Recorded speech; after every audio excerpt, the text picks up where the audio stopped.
115 বছর 10 মাস আর 11 দিন পরে আবারও রেকর্ডের পাতায় নাড়া দিলেন নাজমুল হোসেন শান্ত। ফিরিয়ে আনলেন 1919 সালের অজি ওপেনার ওয়ারেস বার্সলিকে, আর ছাড়িয়ে গেলেন নিজেকে আরও একবার।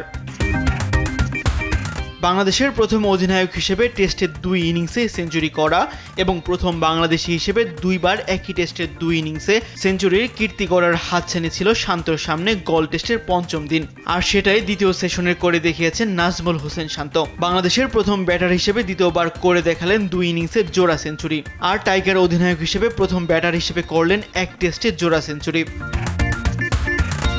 বাংলাদেশের ব্যাটসম্যানদের মধ্যে শান্ত ছাড়াও জোড়া সেঞ্চুরি আছে শুধু মমিনুল হকের। 2018 সালে চট্টগ্রামে শ্রীলঙ্কার বিপক্ষে বাংলাদেশের প্রথম ব্যাটসম্যান হিসেবে জোড়া সেঞ্চুরি করেছিলেন মমিনুল হক।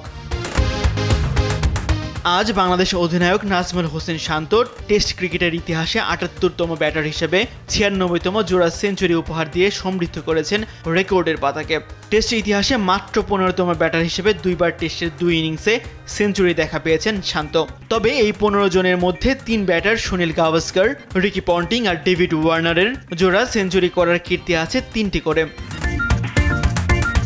একই সাথে বাংলাদেশের প্রথম অধিনায়ক হিসেবে টেস্টের 2 ইনিংসে সেঞ্চুরি দেখা পেলেও টেস্ট দলের 16তম অধিনায়ক হিসেবে নিজের নামটা সেই বইয়ে তুলেছেন শান্ত। শান্তর কীর্তি হয়েছে আরও একটি, বাংলাদেশের টেস্ট ইতিহাসে টেস্ট অধিনায়ক হিসেবে দ্বিতীয় সর্বোচ্চ সেঞ্চুরি তার। নিজে অধিনায়ক থাকা অবস্থায় এটি তার 3য় সেঞ্চুরি। সবচেয়ে বেশি 4 সেঞ্চুরি আছে মুশফিকুর রহিমের। মুমিনুল হক, মোহাম্মদ আশরাফুল আর হাবিবুল বাশারের ছিল 2টি করে সেঞ্চুরি। তাসবিহ শরণ, স্পোর্টস ডেস্ক, দেশ টিভি।